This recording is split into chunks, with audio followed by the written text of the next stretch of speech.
कोपरगावची भन्नाट खाऊ गल्ली आता तुमच्या आवडीचे सर्व पदार्थ एकाच ठिकाणी, एकदम टेस्टी, एकदम फ्रेश। आता pizza, momos, ice cream, juice, pav bhaji, misal, cafe, dosa, dal bati, veg biryani, panipuri, Chinese सगळं एकाच ठिकाणी। टेस्ट एकदम जबरदस्त, क्वालिटी फुल ऑन आणि फॅमिलीसाठी बेस्ट व्यवस्था।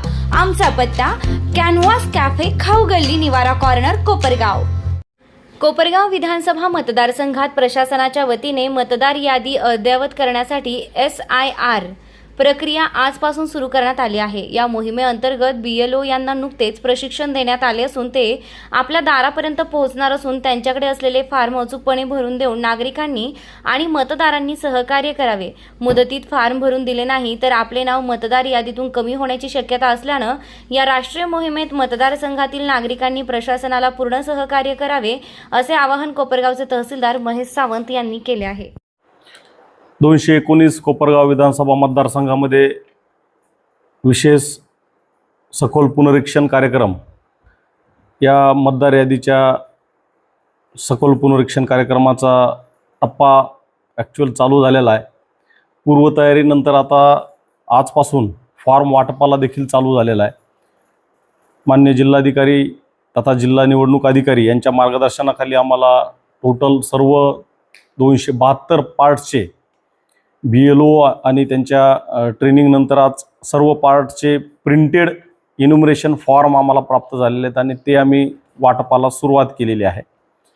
माझं या ठिकाणी सर्व मतदारांना, सर्व पॉलिटिकल पार्टीजला, त्यांच्या प्रतिनिधींना, सर्व नागरिकांना एक विनम्र आवाहन राहील की पुढच्या 15 ते 20 दिवसाच्या कालावधीमध्ये सर्व BLO आपल्या घरी भेटी देणार आहेत आणि त्या ठिकाणी आपल्याकडं इन्युमरेशन फॉर्म, ज्याच्यावर मतदाराची माहिती संकलित करायची आहे, असे प्रिंटेड इन्युमरेशन फॉर्म आम्ही आपल्याकडं देणार आहोत।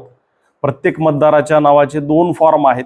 त्या 2 फॉर्मपैकी एक फॉर्म मतदारांनी पूर्ण माहिती भरल्यानंतर स्वतःकडे ठेवायचा आहे आणि दुसरा फॉर्म हा BLOकडं अलीकडच्या काळातील रंगीत पासपोर्ट आकाराचा फोटो चिकटून ते वापस द्यायचं आहे।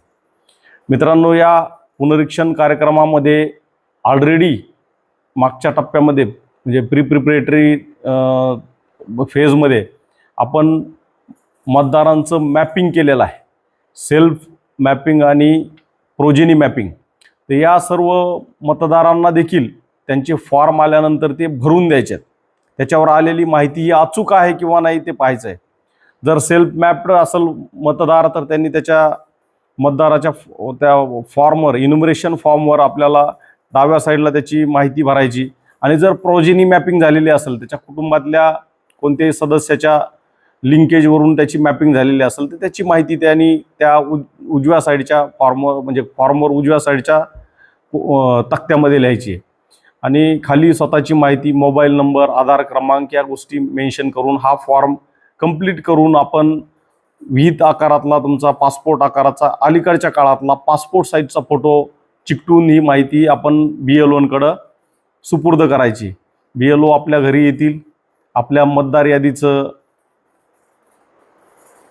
हेल्दी इलेक्ट्रोल रोल निर्माण करण्यासाठी सर्वजण मदत करतील। सर्वजणांची यामध्ये सक्रिय सहभाग राहील अशी आम्ही अपेक्षा करतो। तर ज्यांनी मॅपिंग केलेलं आहे सर्वांसाठी हा फॉर्म भरणं बंधनकारक आहे?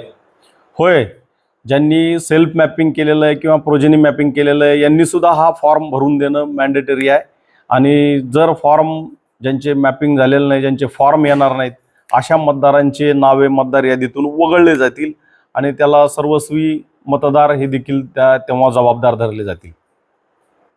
विद्यार्थ्यांनो आणि पालकांनो, Shri Sadguru Gangagir Maharaj science Gautam arts and Sanjivani commerce college Kopargaon येथे अकॅडमिक इयर 2026-27 साठी प्रवेश सुरू झाले आहेत। इयत्ता 11वी प्रवेश प्रक्रिया सुरू। ऑनलाईन प्रवेशासाठी शासकीय मदत केंद्र उपलब्ध। AI training centre, smart digital lab, अनुभवी प्राध्यापक आणि उत्कृष्ट निकालांची परंपरा। आजच महाविद्यालयात सकाळी 10 ते 4 यावेळी संपर्क करा। SSGM कॉलेज कोपरगाव, उज्ज्वल भविष्यासाठी योग्य निवड।